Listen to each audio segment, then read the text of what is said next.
Wala pa rin bang mga ads ang inyong mga videos kahit na set up na ang in-stream ads?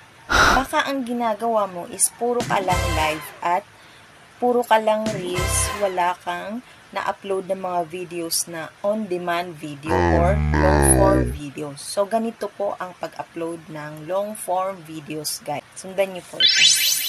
Click mo yung plus sign, then upload video. Then, dyan sa gallery mo is hanap ka ng pwede nating i-upload. So, ito guys, is sample natin na i-upload. Kung napapansin nyo guys, is naka-landscape siya. So, ang size po niyan guys is 16 by 9. Kapag nagvi-video po kayo, dapat nakahiga siya or naka-landscape. Hindi po yung patayo or portrait. Itong thumbnail guys is napaka-importante po nito. So, dyan pipili kayo kung alin po dyan yung ita-thumbnail nyo.